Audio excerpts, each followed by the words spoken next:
un tiempo dando la lata y mucho con mecánica cuántica, que si gato para arriba, gato para abajo, funciones de onda que colapsan y verborrea atómica varia, pero nunca hemos hablado de la cruzada personal que tuvo Albert Einstein contra un fenómeno mecanocuántico llamado entrelazamiento, ni las aplicaciones que tiene el entrelazamiento hoy en día y que tendrá en el futuro, así que hoy es ese día.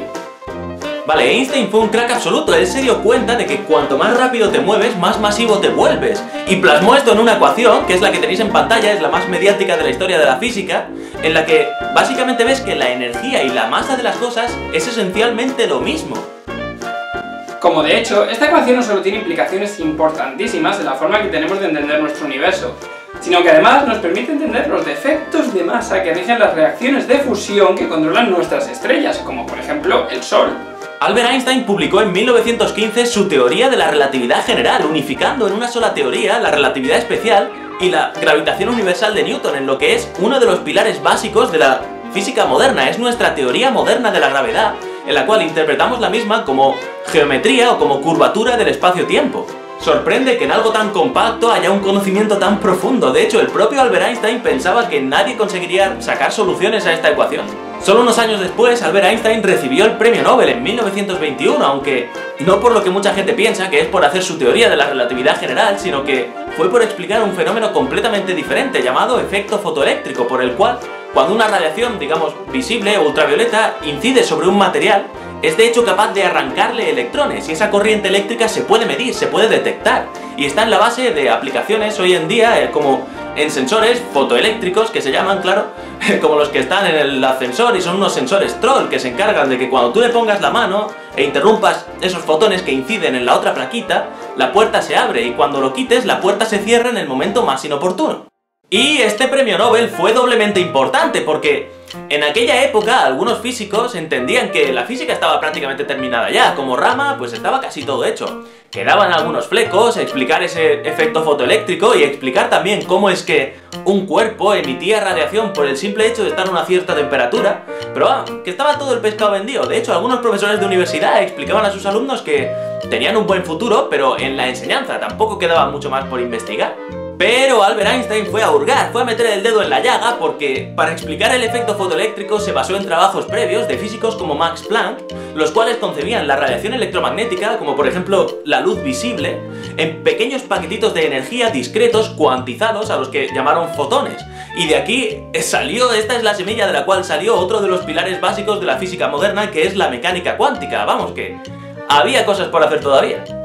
Paradójicamente, aunque fue uno de los copadres fundadores de la teoría de la mecánica cuántica, Albert Einstein tuvo un ligero problema que pues le abarcó casi toda la segunda mitad de su vida, y es que en ningún momento acabó de digerir muy bien uno de los fenómenos mecanocuánticos llamado el entrelazamiento. El entrelazamiento es un fenómeno físico por el cual cuando generas o cuando haces interactuar grupos de partículas o pares de partículas, estas se quedan en un estado cuántico que se llama entrelazado, es decir, no puedes definir el estado cuántico de una y el de otra de forma completamente independiente, sino que tienes que hablar de un sistema de partículas que está entrelazado, correlacionado. Piénsalo así, imagina que esas partículas tuviesen sexo, en el sentido de género. Pues una vez que están entrelazadas pierden su individualidad y no puedes definir el género de una y el género de otra de forma independiente, sino que tan solo puedes saber que el género de una es el contrario al que tiene la otra. No pueden definirse por su sexo, tan solo pueden definirse porque su género es el opuesto al de la otra. Así que no es hasta que vas y palpas a ver qué hay ahí que de forma aleatoria te encuentras con uno de los géneros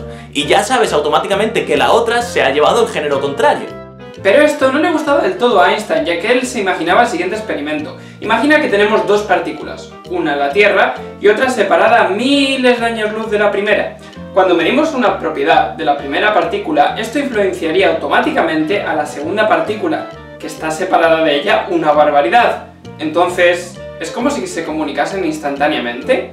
No puede ser, ya que esto violaría la velocidad de la luz como límite del universo. Y claro, es que esto le daba un dolor de muelas muy agudo a Einstein porque lo de comunicarse más rápido que la luz es algo que prohíbe tajantemente su teoría de la relatividad general. Einstein creyó que tendría que haber unos parámetros ocultos, unas variables ocultas en las partículas que gobiernan la mecánica cuántica, tal que, puesto que los desconocemos, eso es la causa, esa es la razón por la cual tenemos incertidumbre a la hora de hacer medidas. O como él mismo lo dijo, Dios no juega a los dados. Y algunos físicos de la época, algunos se opusieron, pero otros estuvieron de acuerdo con él, como Podolsky y Rosen, y de hecho fue famosa en 1935 la publicación de un artículo llamado Paradoja o Argumento EPR, que fue en cierto modo una crítica a la mecánica cuántica y además propuso esta teoría de variables ocultas locales que tenían que estar en esas partículas y que todavía no conocían. Pero en base a esa guerra entre la incertidumbre de la mecánica cuántica y las teorías de variables ocultas, en el año 1964 un físico llamado John Bell pues hizo temblar el mundo entero, no solo el de la física, y publicó un artículo en el cual propuso unas llamadas desigualdades de Bell y unos test experimentales que permitían probar en un experimento en laboratorio si la mecánica cuántica y su incertidumbre era cierta o si Einstein, Podolsky y Rosen llevaban razón y efectivamente se nos escapaba algo. Los detalles sobre los experimentos que se han ido haciendo ya desde los años 70 y 80 los tenéis aquí debajo en la bibliografía de la descripción y os recomiendo echarles un ojo porque son impresionantes. El caso es que la mecánica cuántica sale bien parada, funciona. Sus predicciones probabilísticas se pueden comprobar en experimentos en la naturaleza. Sin embargo, aunque la mecánica cuántica está bien asentada, lo cierto es que estos experimentos pueden tener dos interpretaciones. O bien, no existen las variables ocultas locales que proponían Einstein, Podolsky y Rosen y efectivamente la mecánica cuántica es cierta y estas variables ocultas son solo fruto de la herencia del pensamiento de física clásica que no se puede aplicar a la física cuántica. O bien sí que existen unas variables ocultas y una vez que palpas en una de las partículas y descubres su género, esta contacta a la otra partícula casi instantáneamente y actualizan sus variables ocultas más rápido que la luz.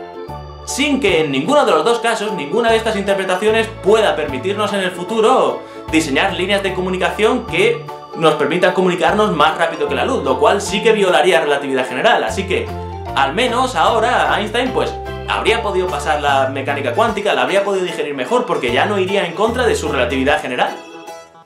Así que el entrelazamiento ha venido para quedarse. ¿Cómo va a cambiar tu vida o cómo está cambiando tu vida la mecánica cuántica o el entrelazamiento? Pues sin duda alguna la aplicación más bestia que puede tener el entrelazamiento en nuestro futuro es el desarrollo, que ahí está, de la computación cuántica y el desarrollo de ordenadores cuánticos a medio plazo.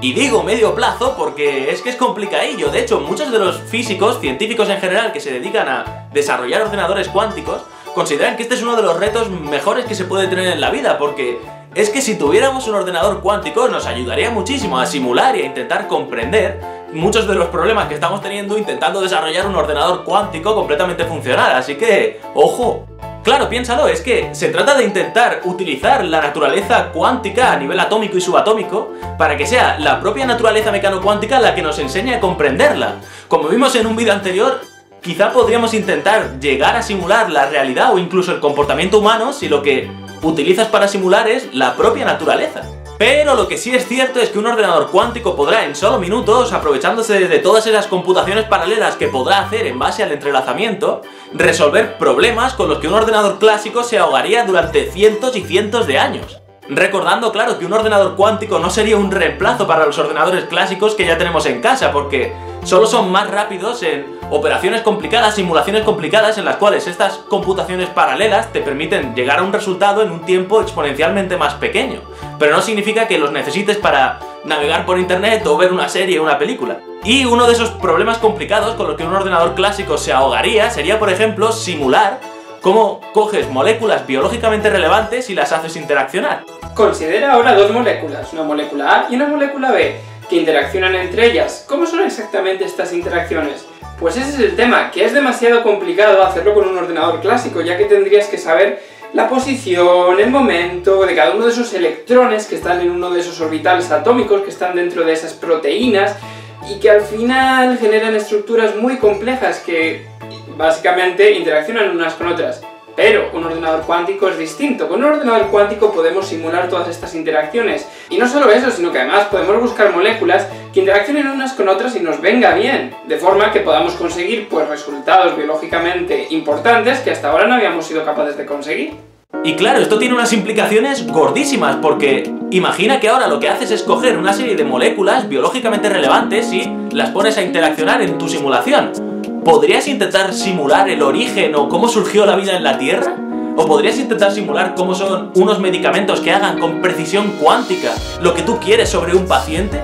Lo verdaderamente potente ya no solo es simular un medicamento, sino intentar optimizar tu código para que te devuelva el mejor tipo de medicamento que se ajuste a cada caso, a cada paciente. Y más cosas, y es que hoy en día ya podemos estudiar el pensamiento humano a partir de dispositivos de naturaleza cuántica. Como sabes por algún vídeo anterior, todo lo que sentimos o todo lo que pensamos no son más que señales eléctricas que recorren el cuerpo y que llegan al cerebro y se interpretan de un modo u otro en función de a qué zona del cerebro lleguen. Y por tanto, como son corrientes eléctricas, flujos de electrones en movimiento, generan pequeños campos magnéticos que, aunque sean pequeños, son medibles, son detectables. De modo que la utilización de dispositivos de naturaleza cuántica muy sensibles al entorno permiten detectar el campo magnético de un pensamiento.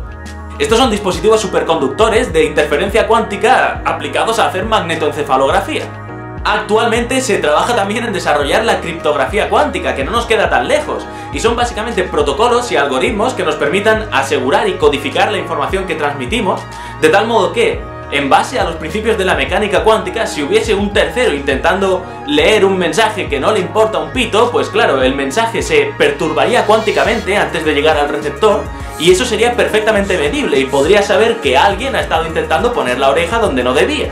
Y entre estas y otras aplicaciones, como en el futuro darle de comer al ordenador cuántico la brutal cantidad de datos que hay en observatorios sobre exoplanetas para optimizar el tiempo que vamos a tardar en buscar exoplanetas de tipo Tierra, o simplemente diseñar pilotos automáticos para los coches como anda haciendo Google actualmente, o simplemente predecir mejor el tiempo, pues se os tendrían que estar cayendo ya las lágrimas, tendríais que estar llorando de emoción, los lagrimones ahí para abajo de cómo unos primates erguidos de poco pelo andan trasteando con las bases del universo, así que, como os conozco bien y sé que se os están cayendo los lagrimones, pues el canal Física Límite y yo os invitamos a que os paséis por su canal a ver este vídeo relacionado con este que acabáis de ver, para conocer mejor cuáles son las bases físicas de todas estas cosas que estamos tratando, así que, oye, entre las 4 cosas que os lleváis de este vídeo y las 4 cosas de ese, pues ya son 8 cosas hoy, eso mínimo merece un zumo.